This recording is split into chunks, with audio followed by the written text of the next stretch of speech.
Hello friends, welcome to day trader Telugu and good evening. Sensex 453 points down అయ్యి 59,900 దగ్గర close అయితే Nifty 133 points down అయ్యి 17,859 దగ్గర క్లోజ్ అయింది. వెరస్ బ్యాంక్ నిఫ్టీ 420 పాయింట్స్ డౌన్ అయ్యి 42,189 దగ్గర క్లోజ్ అయింది. ఇవాల్టి మార్కెట్స్ ఒక ప్రైస్ యాక్షన్ నిఫ్టీ రిలేటెడ్ గా చూస్తే opening slide gap up and అక్కడి నుంచి ర్యాలీ అవుతూ ఇంపార్టెంట్ లెవెల్స్ దగ్గర నుంచి రిజెక్షన్ అండ్ అక్కడి నుంచి కూడా వన్ డైరెక్షనల్ గా స్లైడ్ అయిన తర్వాత గమనించండి నిఫ్టీలో వస్తున్న రికవరీ ఎగ్జాక్ట్లీ రెసిస్టెన్స్ దగ్గర నుంచి కరెక్ట్ అవడం, అగైన్ రికవరీ చాలా టైం వరకు రెసిస్టెన్స్ దగ్గర కన్సాలిడేట్ అయ్యి బ్రేక్అవుట్ అవుతూ అప్ సైడ్ అయితే క్లోజ్ అయింది. అండ్ బ్యాంక్ నిఫ్టీ అయితే ఇంకా పర్ఫెక్ట్ గా కనిపిస్తుంది. ఓపెనింగ్ రెసిస్టెన్స్ దగ్గర నుంచి కరెక్ట్ అవుతూ సపోర్ట్ దగ్గర కన్సాలిడేషన్, వన్స్ బ్రేక్ అయిన తర్వాత నెక్స్ట్ సపోర్ట్ దగ్గర నుంచి రివర్సల్ అండ్ ఎగ్జాక్ట్లీ రెసిస్టెన్స్ దగ్గర క్లోజింగ్. ఓవరాల్ గా మార్కెట్ రిలేటెడ్ గా ఇవాళ టెక్స్చర్ మనకి బేరిష్ గా ఉంది. ఫ్రెండ్స్, నిఫ్టీ రిలేటెడ్ గా ఫాల్ అంటే ఇవాళ మనకి ఐటీ స్టాక్స్ ఫాల్ అయ్యాయి, మెటల్ స్టాక్స్ ఫాల్ అయ్యాయి అనుకోవచ్చు. బట్ బ్యాంకింగ్ స్టాక్స్ రిలేటెడ్ గా నెంబర్స్ రీసెంట్ టైమ్స్ లో బానే ఉన్నాయి. బట్ స్టిల్ బ్యాంకింగ్ స్పేస్ లో కూడా మనకి సెల్ ఆఫ్ కనిపిస్తుంది. చూడాలి అది ఎక్కడ ఎండ్ అవుతుందని. బట్ నిన్నటి వీడియోలో మెన్షన్ చేసినట్లు 17,950 బిలో బ్రేక్ అవుతున్నప్పుడు నా వ్యూ ని మార్చుకుంటున్నాను. అబౌవ్ 18,300 రానంత వరకు కూడా, బికాస్ అక్కడి నుంచే నేను షార్ట్ కవరింగ్ ని మార్కెట్ లో ఎక్స్పెక్ట్ చేస్తున్నాను. సో అబౌవ్ 18,300 మార్కెట్ వెళ్ళనంత వరకు ఏమాత్రం రివర్సల్స్ మార్కెట్ టాప్ సైడ్ కి ఇస్తున్నా ఆన్ రెసిస్టెన్స్ దగ్గర నుంచి అగైన్ సెల్ ఆఫ్ గ్రో అవుతున్నప్పుడు అదొక సెల్లింగ్ ఆపర్చునిటీగా చూస్తున్నానే తప్పితే 18,300 అబౌవ్ మాత్రమే బులిష్ వ్యూ ని మార్కెట్ లో ఫార్మ్ చేసుకోవాలనుకుంటున్నాను. యాక్చువల్లీ ఇవాల్టి మార్కెట్ ఫాల్ కి ఏదైనా రీజన్ ఉందా అని వెతకండి. సాలిడ్ రీజన్ అంటూ మనకు కనిపించదు. బికాస్ నిన్న మనకి యుఎస్ లో జాబ్స్ డేటా అప్డేట్ అయింది. ప్రైవేట్ జాబ్స్ డేటా, అది దాన్ని ఏడీపీ డేటా అని కూడా అంటారు. సో మార్కెట్ ఎక్స్పెక్ట్ చేసింది కేవలం 1,50,000 దగ్గరగా జాబ్స్ యాడ్ అవుతాయేమో అని, కానీ 2,35,000 దగ్గరగా జాబ్స్ యాడ్ అయ్యాయి. విచ్ ఈస్ పాజిటివ్ కదా, ఎకానమీకి పాజిటివ్ కదా. కానీ ఎకానమీ బాగుంది అంటే ఫెడ్ వాళ్ళు ఇంకా మనం వడ్డీ రేట్లు పెంచొచ్చు, ఇంకా కూడా ఎకానమీ ఇంపాక్ట్ అవ్వట్లేదు, మనం హ్యాపీగా వడ్డీ రేట్లు పెంచొచ్చు అని ఎక్స్పెక్ట్ చేస్తారని, అందుకని మార్కెట్ ఫాలో ఉంటుంది అని మనం అనుకోవాలంటే యుఎస్ మార్కెట్స్ బాగానే ఉన్నాయి. ఇన్ఫాక్ట్ యుఎస్ ఫ్యూచర్స్ కూడా ఇవాళ ఫ్లాట్ గానే ట్రేడ్ అయ్యాయి మన ఈక్విటీ మార్కెట్స్ ట్రేడ్ అవుతున్నప్పుడు కూడా. అండ్ ఈవెన్ యూరోపియన్ మార్కెట్స్ కూడా స్టేబుల్ గానే ఉన్నాయి. సో అది కాదు మెయిన్ రీజన్, జాబ్స్ క్రియేషన్ కాదు. అండ్ ఈవెన్ జాబ్లెస్ క్లెయిమ్స్ కూడా, లైక్ మాకు జాబ్స్ లేవని క్లెయిమ్స్ చేసే వాళ్ళ సంఖ్య కూడా ప్రీవియస్ గా 2,23,000 ఉంటే ఇప్పుడు కేవలం 2,04,000 ఉన్నారు. సో రీసెంట్ టైమ్స్ లో మనం విన్నాం కదా అమెజాన్ వాళ్ళు 18,000 దగ్గరగా జాబ్స్ తీసేస్తున్నారని. సో అంత పెద్ద మొత్తంలో జాబ్స్ తీసేస్తున్నారని ఇలా మనకి హైలైట్ అవుతున్న న్యూస్ ఆర్టికల్స్ ఏవి కూడా ఇప్పుడు రిపోర్ట్ అవుతున్న జాబ్స్ డేటాలో ఇంక్లూడ్ అవ్వట్లేదు. ఇప్పుడు రిపోర్ట్ అవుతున్న జాబ్స్ డేటా చెప్తున్నదైతే ఎక్స్పెక్టేషన్స్ ని బీట్ చేస్తూ అనుకున్న దానికంటే జాబ్స్ ఇంకా ఎక్కువ క్రియేట్ అవుతున్నాయని. సో ఒకటి ఇక్కడ నేను క్లారిఫై చేయాలనుకుంటున్నాను. ఇప్పుడు రీసెంట్ టైమ్స్ లో క్రియేట్ అవుతున్న మార్కెట్ ఫాల్ కి గ్లోబల్ ఈక్విటీ మార్కెట్స్ కి లింక్ లేదు. అవి బానే ఉన్నాయి, మన ఈక్విటీ మార్కెట్స్ ఎక్కువగా కరెక్ట్ అవుతున్నాయి. దానికి మెయిన్ రీజన్ ఎఫ్ఐఎస్ ఒక సెల్లింగ్. రీసెంట్ డేస్ లో కంటిన్యూస్ గా ఎఫ్ఐఎస్ సెల్ చేస్తున్నారు. ఆల్మోస్ట్ లాస్ట్ 10-11 ట్రేడింగ్ సెషన్స్ నుంచి 11,400 crores దగ్గరగా ఇండియన్ ఈక్విటీ మార్కెట్స్ లో వాళ్ళు సెల్ చేశారు. అండ్ మోస్ట్ ఇంపార్టెంట్ డిఫరెన్స్ ఇవాల్టి మార్కెట్ లో మీరు ఫైండ్ అవుట్ చేస్తే రీసెంట్ టైమ్స్ లో నిఫ్టీ, బ్యాంక్ నిఫ్టీ, సెన్సెక్స్ ఇవి ఎక్కువ కరెక్ట్ అవుతున్నాయి, కానీ మిడ్ క్యాప్ స్పేస్ లో కరెక్షన్ లేదు. కానీ ఇవాళ మనకి మిడ్ క్యాప్ స్పేస్ కూడా కరెక్ట్ అయింది. ఇది ఇంకా మీకు బెటర్ గా అర్థం కావాలంటే లాస్ట్ 1 వీక్ నుంచి నిఫ్టీ 1.5% అబోవ్ దగ్గరగా కరెక్ట్ అయితే మిడ్ క్యాప్ స్పేస్ కేవలం 0.3% కరెక్ట్ అయింది. సో రీసెంట్ టైమ్స్ లో వస్తున్న ఫాల్ లో majority of fall large cap space లో మాత్రమే ఉంది, మిడ్ క్యాప్ స్పేస్ లో లేదు. కానీ ఇవాల్టి ఫాల్ లో మిడ్ క్యాప్ స్టాక్స్ కూడా పార్టిసిపేట్ చేశాయి. అండ్ అనూహ్యంగా స్టార్టింగ్ లో చెప్పినట్లు బ్యాంకింగ్ స్టాక్స్ లో ఇంత పెద్ద కరెక్షన్ ఎక్స్పెక్ట్ చేయలేదు యాక్చువల్లీ, బికాస్ వాటి నెంబర్స్ బాగున్నాయి. ఐటీ స్టాక్స్ అంటే రీసెంట్ గా రిపోర్ట్స్ లో మనం మాట్లాడుకుంటున్నాం కదా 2023 అండ్ ఈవెన్ 2024 లో కూడా కరెక్షన్ ఉంటుందేమో మనకు ఎక్స్పెక్టేషన్స్ మార్కెట్ లో ఉన్నాయి. అండ్ ఇప్పుడు report అవబోతున్న Q3 data and Q4 వాళ్ళ బిజినెస్ డేటాలో కూడా అంత పెద్ద రికవరీ ఉండదని ఎలా మార్కెట్ ఎక్స్పెక్ట్ చేస్తుంది. అండ్ అప్కమింగ్ గైడెన్స్ కూడా వీక్ గా ఉంటే ఐటీ స్టాక్స్ డీరేట్ అవుతాయని ఒక నెగిటివ్ సెంటిమెంట్ తో ఐటీ స్టాక్స్ కరెక్ట్ అవుతున్నాయంటే అనుకోవచ్చు. బట్ బ్యాంకింగ్ స్టాక్స్ లో వస్తున్న కరెక్షన్ కి ఒక ప్రాపర్ రీజన్ అంటే ఇప్పుడు ఎవాల్వ్ అవ్వట్లేదు. బట్ బ్యాంకింగ్ స్టాక్స్ లో వస్తున్న కరెక్షన్, దానికి యాడెడ్ గా IT stocks and metal stocks లో ఇవాళ వచ్చిన కరెక్షన్ తోనే ఓవరాల్ గా నిఫ్టీ డిక్లైన్ అయ్యింది. రిలయన్స్ ఇవాళ ఆల్మోస్ట్ 0.9% దగ్గరగా పాజిటివ్ గా ఉంటూ ఉండడం యాక్చువల్ నిఫ్టీ ఫాల్ మనకి కనిపించకుండా కొంత హైట్ చేసేందుకు ప్రయత్నించింది. ఇవాళ రిలయన్స్ కూడా న్యూట్రల్ లో క్లోజ్ అయినా, ఇన్ఫాక్ట్ ఏమాత్రం నెగిటివ్ గా ఉన్నా ఇవాల్టి నిఫ్టీ ఫాల్ కంటే ఇంకా ఎక్కువ ఫాల్ ని మనం చూసుండొచ్చు. అండ్ ఫ్రెండ్స్, ఇవాల్టి నిఫ్టీ లోని మీరు గమనించారా, ఆల్మోస్ట్ December 26th నిఫ్టీ వెళ్ళిన లో 17,774, దానికంటే ఒక 20 పాయింట్స్ హైలో నిఫ్టీ సపోర్ట్ తీసుకుంది. మీకు గుర్తుంటే December 26th 17,774 కి నిఫ్టీ ఫాల్ అయిన తర్వాత 500 పాయింట్స్ దగ్గరగా అప్ సైడ్ కి ర్యాలీ అయింది. ఆ 500 పాయింట్ ర్యాలీని కూడా ఇప్పుడు కంప్లీట్ గా ఫేడ్ ఆఫ్ చేస్తూ అగైన్ ఆ లోస్ దగ్గరికి మార్కెట్ రీచ్ అవుతుంది. కాబట్టి డబుల్ బాటమ్ లెక్కన అక్కడే సపోర్ట్ తీసుకొని అప్ సైడ్ కి మూవ్ అయ్యారు, స్టెబిలైజ్ అయ్యే ప్రయత్నం చేస్తుందా, ఆ లోన్ కూడా బ్రేక్ చేస్తూ 17,500 సైడ్ మూవ్ అవుతుందని 17,774 లెవెల్ మనకి ఇంపార్టెంట్ కీ లెవెల్ గా ఉండబోతుంది. ఆ లెవెల్ ని కూడా బ్రేక్ చేస్తుంటే ఫర్దర్ గా మనం నిఫ్టీ రిలేటెడ్ గా ఇంకా వీక్నెస్ ని ఎక్స్పెక్ట్ చేయొచ్చు. But as of now 18,300 zones దగ్గర high call rating and previous గా ఉంటున్న ప్రైస్ యాక్షన్ కూడా ఒక ఇంపార్టెంట్ రెసిస్టెన్స్ అని చెప్తూ ఉంది. కాబట్టి అబోవ్ 18,300 మార్కెట్ వెళ్ళనంత వరకు మార్కెట్ లో షార్ట్ కవరింగ్ ని మనం ఎక్స్పెక్ట్ చేయలేం. ప్రెసెంట్ షార్ట్స్ సిస్టమ్ లో 59% దగ్గరగా ఉన్నాయి. ఫ్రెండ్స్, ఇలా ఎంటైర్ డేటా పాయింట్స్ ని ఒకటిగా చేస్తూ ఈ ముందుకు తీసుకురావాలనే మా ఈ ప్రయత్నం మీకు వాల్యుబుల్ గా అనిపిస్తున్నట్లయితే మన వీడియోని తప్పకుండా లైక్ చేయండి. ఫస్ట్ పోకర్నా గురించి మాట్లాడుకోవాలి. ఫ్రెండ్స్, మనకి తెలుసు వీళ్ళు క్వాడ్స్ అలాగే గ్రానైట్ రిలేటెడ్ గా బిజినెస్ చేస్తారు. Almost 90% of their revenue quad segment లో నుంచి వస్తుంటే అందులోనూ 85% దగ్గరగా యుఎస్ కి ఎక్స్పోర్ట్స్ చేయడం ద్వారానే వస్తుంది. ఇదంతా ఎందుకు చెప్తున్నానంటే యుఎస్ వీళ్ళ రెవెన్యూస్ సంబంధించి ఎంత ఇంపార్టెంట్ కంట్రీ అని చెప్పడానికి. ఇలాంటి యుఎస్ దగ్గర నుంచి వీళ్ళు కొంత టైం పీరియడ్ లో వీళ్ళు అక్కడ యాంటీ కాంపిటేటివ్ లాస్ కి పాల్పడుతున్నారనే ఒక క్వశ్చన్ మార్క్ తో అక్కడ ఉంటున్న యుఎస్ డిపార్ట్మెంట్ ఆఫ్ కామర్స్ వాళ్ళు వీళ్ళ రిలేటెడ్ గా యాంటీ డంపింగ్ డ్యూటీ విధించాలా లేదా అని వీళ్ళపై ఇన్వెస్టిగేషన్ చేశారు. ఆ పాయింట్స్ లో ఒక అన్సర్టనిటీ ఉంది కంపెనీపై. ఒకవేళ వాళ్ళు అది విధిస్తున్నట్లయితే anti dumping duty Pokarna quad surfaces పై విధిస్తున్నట్లయితే అది స్టాక్ రిలేటెడ్ గా నెగిటివ్ అయ్యేది. కానీ ప్రెసెంట్ వస్తున్న అప్డేట్స్ ప్రకారం వాళ్ళు చేసిన ఇన్వెస్టిగేషన్ లో వాళ్ళకి ఎటువంటి ఫైండ్ అవుట్స్ కనిపించలేదని, కాబట్టి వాళ్ళ డెసిషన్ తీసుకోవట్లేదని పోకర్నా రిలేటెడ్ గా చెప్తూ ఉండడం స్టాక్ వాళ్ళ పెద్దగా మూవ్ అవ్వలేదు. కానీ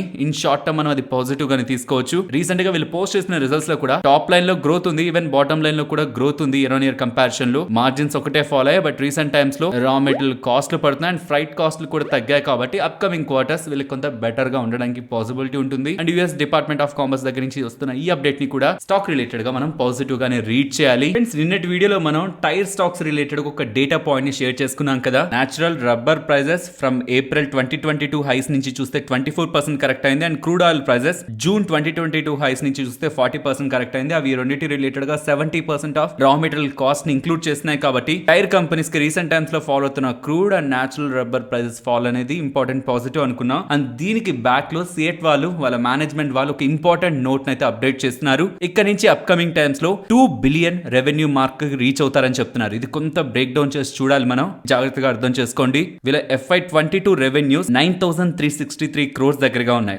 FY22 నుంచి 22% దగ్గరగా గ్రో అవుతుంటారు వీళ్ళు నెక్స్ట్ అప్కమింగ్ ఇయర్స్ లో. మనం ఎక్స్పెక్ట్ చేసిన డబుల్ డిజిట్ దట్టు 20% గ్రోత్ కంటే ఎక్కువే అనుకున్నా. బై FY24 మోస్ట్లీ వీళ్ళు 11,500 క్రోర్ దగ్గరగా రెవెన్యూస్ దగ్గర ఉండడానికి ఛాన్స్ ఉంటుంది. అండ్ అక్కడి నుంచి ఇంకొక 30% గ్రోత్ ని వీళ్ళు చూపించగలిగితేనే 15,000 క్రోర్ దగ్గరగా బై FY25 వీళ్ళు రెవెన్యూస్ ని ఎర్న్ చేయగలరు, సంపాదించగలరు. అప్పుడే వీళ్ళు ఇస్తున్న $2 బిలియన్ మార్క్ అనేది అచీవ్ అవుతుంది. లేదా ఎగ్జాక్ట్ గా చెప్పట్లేదు ఎప్పటిలోపు మేము ఆ 2 బిలియన్ మార్క్ వెళ్తామని. బట్ మార్కెట్ లో ఉంటున్న ఎస్టిమేట్స్ ప్రకారం అది బై FY25 వీళ్ళు ఎస్టిమేట్ చేస్తున్న టార్గెట్ లా మార్కెట్ ఎక్స్పెక్టేషన్స్ కంటే వీళ్ళు ఒక హై టార్గెట్ ని ఎస్టిమేట్ చేసినట్లు అర్థమవుతుంది. యాక్చువల్ గా ఎప్పటి నుంచో వీళ్ళు 2 వీలర్ మార్కెట్ లో నెంబర్ 1 ప్లేయర్ గా ఉన్నారు. కానీ లాస్ట్ 5 ఇయర్స్ నుంచి యూరోపియన్ యూనియన్ కానీ యుఎస్ లో కానీ ఫార్మ్ టైర్స్ రిలేటెడ్ గా like of highway tyres related గా కూడా బిజినెస్ ని పెంచుకుంటున్నారు. అండ్ ప్యాసింజర్ వెహికల్ సెగ్మెంట్ లో పర్టికులర్ గా ఎస్యూవీ సెగ్మెంట్ లో కూడా వీళ్ళ ప్రెజెన్స్ ని పెంచుకుంటూ ఈ ఫార్మ్ ఎక్విప్మెంట్ లో కూడా వీళ్ళ సేల్స్ ని పెంచుకుంటూ ఓవరాల్ అన్ని స్పేస్ లో కూడా 2 wheeler passenger vehicle that SUV space and farm vehicle space లో కూడా వీళ్ళ ప్రెజెన్స్ ని పెంచుకుంటూ సేల్స్ ని పెంచుకుంటూ మార్కెట్ ఎస్టిమేట్స్ ని బీట్ చేసే రెవెన్యూ టార్గెట్స్ ని వీళ్ళు మెన్షన్ చేస్తూ ఉండడం స్టాక్ కి వాళ్ళ 5% దగ్గరగా మూవ్ అయింది. రీసెంట్ టైమ్స్ లో భారీ ఎక్స్పెక్టేషన్స్ తో మార్కెట్ లోకి వచ్చి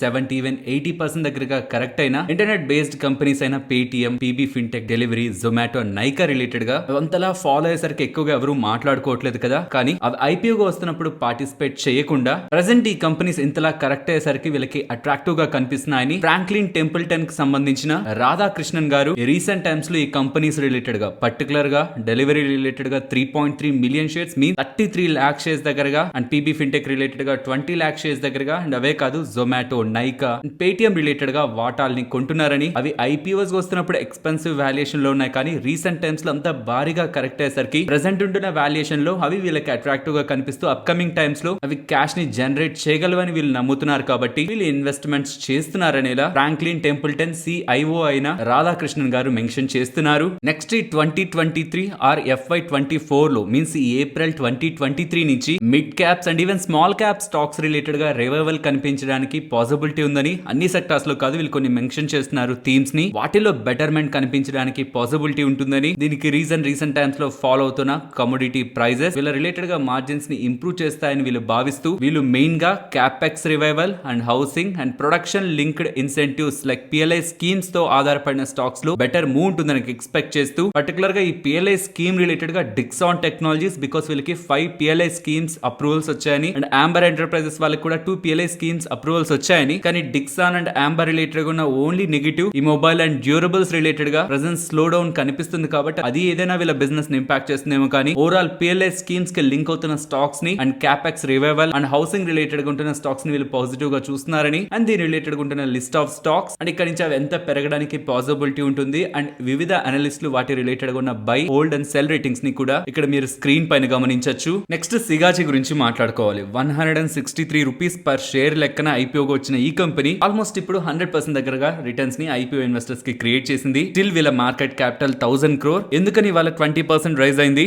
జనవరి 10th వీళ్ళ బోర్డ్ మీటింగ్ ని కండక్ట్ చేసి ఫండ్స్ ని రైజ్ చేస్తారని, అది ఈక్విటీ ద్వారా కానీ ఆర్ కన్వర్టబుల్ వారెంట్స్ ద్వారా కానీ ప్రిఫరెన్షియల్ బేసిస్ లో ప్రమోటర్స్ కి నాన్ ప్రమోటర్స్ కి ఇష్యూ చేసి రైజ్ చేస్తారనేసరికి వీళ్ళు ఇప్పుడు క్యాపిటల్ ని రైజ్ చేస్తున్నారు, డబ్బులు రైజ్ చేస్తున్నారంటే అది వీళ్ళ బిజినెస్ పర్పస్ కి వాడుకొని ఇంక్రిమెంటల్ గా రెవెన్యూస్ పెంచుకుంటారేమో ఎక్స్పెక్టేషన్స్ స్టాక్ ని ఇలా మూవ్ చేస్తున్నాయి. బిజినెస్ తెలియని వాళ్ళకి జస్ట్ ఒక బ్రీఫ్ గా చెప్తున్నాను. వీళ్ళు మైక్రో క్రిస్టలిన్ సెల్యులోస్ ని ఎంసీసీ ని తయారు చేస్తారు. ఈ ఎంసీసీ అనేది ఒక raw material pharma products or dosage forms తయారీలో ఇది ఒక ఎక్సిపియంట్ గా వాడతారు. మందుల తయారీలో ఇది వాడుతూ ఉంటారు. వీళ్ళు సంపాదించుకుంటున్న రెవెన్యూస్ లో 75% ఆఫ్ ద రెవెన్యూస్ ఎక్స్పోర్ట్స్ ద్వారానే వస్తూ ఉంటాయి. నెక్స్ట్ ఆర్వీఎన్ఎల్ గురించి మాట్లాడుకోవాలి. వీళ్ళకి 166 crores విలువ చేసే ట్రాక్ డెవలప్మెంట్ ప్రాజెక్ట్ అనేది సూరత్ మెట్రో రైల్ వాళ్ళ దగ్గర నుంచి లభించిందని ఎక్స్చేంజెస్ కి అప్డేట్ చేస్తున్నారు. నెక్స్ట్ ఐడిబిఐ బ్యాంక్ గురించి మాట్లాడుకోవాలి. అన్ని బ్యాంకింగ్ స్టాక్స్ ఇవాళ ఫాలో అవుతుంటే ఐడిబిఐ బ్యాంక్ మాత్రం ర్యాలీ అవుతూ నియర్లీ 8% దగ్గరగా క్లోజ్ అయింది. దీనికి రీజన్ ఇక్కడ మీరు గమనిస్తుంటే సెబీ వాళ్ళు ఐడిబిఐ బ్యాంక్ లో గవర్నమెంట్ కుంటున్న వాటాని పబ్లిక్ వాటాగా, పబ్లిక్ షేర్ హోల్డింగ్ గా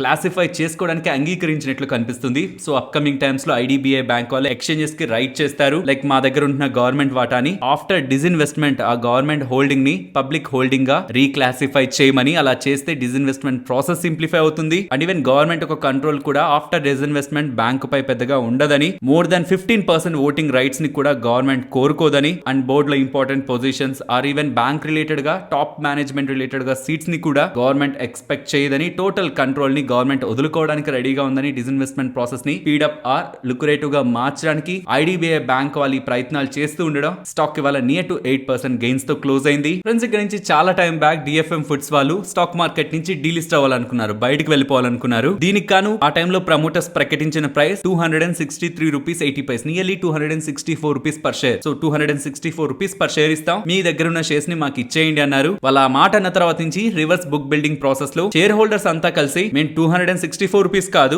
525 రూపీస్ పర్ షేర్ మాకు ఇస్తే చెప్పండి, మేము మా దగ్గర ఉన్న షేర్స్ ఇచ్చేస్తాం అని చెప్పారు. 525 రూపీసా అంతా మేము పే చేయలేం, కానీ మేము ప్రీవియస్ గా చెప్పిన 264 రూపీస్ షేర్ కూడా కాదు 467 రూపీస్ పర్ షేర్ మేము మీకు ఆఫర్ చేస్తున్నాం, ఇదే మా ఫైనల్ ప్రైస్, మీకు ఇష్టం ఉంటే చెప్పండి, మీ దగ్గర ఉన్న షేర్స్ ని మేము కొనుక్కొని స్టాక్ ని డీలిస్ట్ చేస్తామని ప్రమోటర్స్ చెప్పిన మాటకి షేర్ హోల్డర్స్ యాక్సెప్ట్ చేశారు. సో ఫైనలీ స్టాక్ అయితే డీలిస్ట్ అవ్వబోతుంది విత్ ప్రైస్ ఆఫ్ 467. కానీ ప్రమోటర్స్ ఒకప్పుడు ఆఫర్ చేసింది 264, nearly more than 200 rupees per share దగ్గరగా in reverse book building process shareholders demand చేసుకుంటూ ఉండడం, దానికి ప్రమోటర్స్ తల వంచడం అయితే ప్రెసెంట్ జరిగింది. ఫ్రెండ్స్, వడాఫోన్ ఐడియా రిలేటెడ్ గా ఎవరైనా అప్కమింగ్ టైమ్స్ లో స్టాక్ ఫాలో అవుతున్నప్పుడు ఆ ర్యాలీ అవుతున్నప్పుడు వాటాను కొనాలనుకుంటున్నా ఆర్ ప్రెసెంట్ ఇది లుక్రేటివ్ గా ఉంది, చాలా పెన్నీ స్టాక్ గా ట్రేడ్ అవుతుంది. రీసెంట్ టైమ్స్ లో ఎస్ బ్యాంక్ కూడా అలానే ఉంది కదా, ర్యాలీ అయింది. పెద్ద మొత్తంలో ఇన్వెస్ట్మెంట్ చేయాలనుకుంటున్నా, ఇక్కడ గుర్తుంచుకోవాల్సిన ఇంపార్టెంట్ ఎలిమెంట్ ని ఇప్పుడు మెన్షన్ చేస్తాను. బికాస్ మీకు most of the financial platforms లో 7,000 crores దగ్గరగా వీళ్ళు బ్యాంక్స్ కి లోన్స్ కి అప్లై చేస్తున్నారనే అప్డేట్స్ కనిపిస్తున్నాయి. చాలా time back government of India వాళ్ళకున్న బకాయిల్ని, మీన్స్ వాళ్ళకి రావాల్సిన డబ్బుల్ని ఈక్విటీగా కన్వర్ట్ చేసుకోవచ్చిన ఆప్షన్ టెలికాం కంపెనీస్ కి ఇచ్చారు. దానికి వడాఫోన్ ఐడియా వాళ్ళు మాత్రమే యాక్సెప్ట్ చేశారు. బట్ స్టిల్ ఇది ఇంకా ప్రాసెస్ అవ్వలేదు, గవర్నమెంట్ సైడ్ దగ్గర నుంచి గ్రీన్ సిగ్నల్ రాలేదు, అదొకటి పెండింగ్ లో ఉంది. అండ్ జియో వాళ్ళు, ఎయిర్టెల్ వాళ్ళు మేము ఈ టైం లోపు 5G ని లాంచ్ చేస్తామని క్లారిటీగా చాలా స్ట్రాంగ్ గా టెలికాం వర్గాలకి వాళ్ళ అప్డేట్స్ ని ఇస్తూ ఉంటే, వడాఫోన్ ఐడియా వాళ్ళు మాత్రం ఇప్పటి వరకు 5G సర్వీసెస్ రిలేటెడ్ ఒక కాంక్రీట్ మ్యాప్ ని ఇప్పటికీ అప్డేట్ చేయలేదు. ఇదంతా పక్క నుంచితే బ్యాలెన్స్ షీట్ లో క్యాష్ 190 crores మాత్రమే ఉంది. అది ఈవెన్ రెగ్యులర్ ఆపరేషన్స్ కూడా సరిపోదు. కానీ డెట్ మీన్స్ అప్పులు 2,20,000 కోట్ల దగ్గరగా ఉన్నాయి. పోనీ 2,20,000 కోట్లని పక్క నుంచి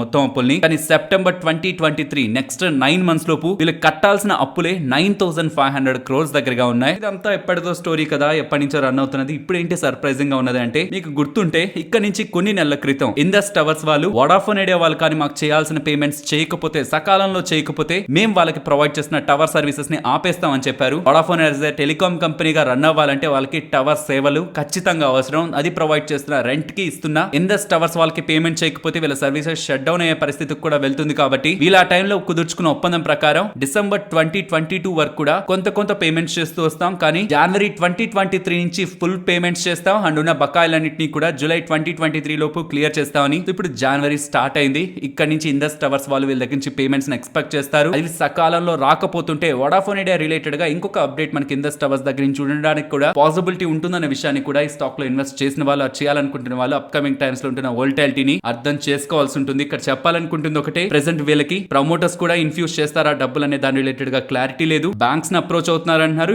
బ్యాంక్స్ ప్రొవైడ్ చేస్తాయా ఇంత డెట్ లో ఇంత అప్పుల్లో ఉన్న కంపెనీకి అనేది ఒక ఇంపార్టెంట్ క్వశ్చన్. బట్ ఎవరు ప్రొవైడ్ చేసినా ప్రొవైడ్ చేయకపోయినా ఇండస్ టవర్స్ వాళ్ళకి వీళ్ళు ఇచ్చిన మాట ప్రకారం జనవరి 2023 నుంచి వీళ్ళు ఫుల్ పేమెంట్స్ చేయాల్సి ఉంటుంది. లేదంటే వాళ్ళ దగ్గర నుంచి అప్కమింగ్ టైమ్స్ లో మనం ఒక అప్డేట్ ని ఎక్స్పెక్ట్ చేయొచ్చు. కాబట్టి పర్టికులర్ పెనీ స్టాక్ రిలేటెడ్ గా short term and even long term related గా ఇన్వెస్ట్మెంట్ థీమ్ ని క్యాలిక్యులేట్ చేసుకుంటున్న వాళ్ళు ఇంపార్టెంట్ లాజిక్స్ ని కూడా మైండ్ లో ఉంచుకోవాలి. నెక్స్ట్ నిఫ్టీ అలాగే bank Nifty support and resistance. Nifty support 17,770, for the break అయితే 17,664, upside 17,950. And bank Nifty present levels నుంచి downside 41,920 and above 42,230 and above 42,450 and below 41,620. Next Nifty option chain data గురించి మాట్లాడుకోవాలి. రీసెంట్ టైమ్స్ లో నేను మీకు చెప్తూ వస్తున్న రేంజ్ 17,800 to 18,500, ఈ 700 పాయింట్ రేంజ్ అని కదా. సో ఇప్పుడు 18,000 బిలో కూడా మార్కెట్ స్టేబుల్ అవుతూ ఉంది కాబట్టి స్టిల్ ఇంకా మనం అనుకున్న 17,800 కంటే అబోనే మార్కెట్ ఉంది. సో ఒక ట్రేడింగ్ సెషన్ 17,800 బిలో సస్టైన్ అయిన తర్వాత అయినా ఆ సపోర్ట్ ని మార్చుకోవాలనుకున్నా మార్చొచ్చు.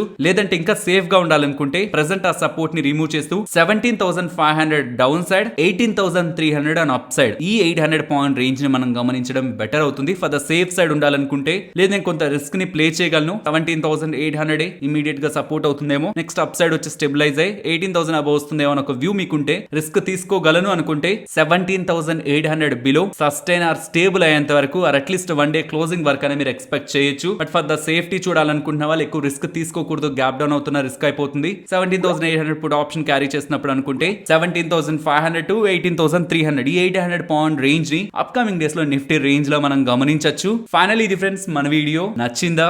నచ్చితే మన వీడియోని లైక్ చేయండి ఫ్రెండ్స్. అండ్ ఈ వీడియో మన వాళ్ళకి యూజ్ అవుతుంది అనుకుంటే తప్పకుండా షేర్ చేయండి. అండ్ మన ఛానల్ ని సబ్స్క్రైబ్ చేయనట్లయితే ఛానల్లో ఉంటున్న కంటెంట్ ని గమనించండి. ఇఫ్ ఆ కంటెంట్ మీకు ఇంట్రెస్టింగ్ గా అనిపిస్తుంటేనే ఛానల్ ని సబ్స్క్రైబ్ చేసి పక్కనే ఉన్న బెల్ ఐకాన్ క్లిక్ చేయండి. మరొక ఇంట్రెస్టింగ్ వీడియోతో మళ్ళీ మీ ముందుకు వస్తాను. అంతవరకు టేక్ కేర్. జై హింద్.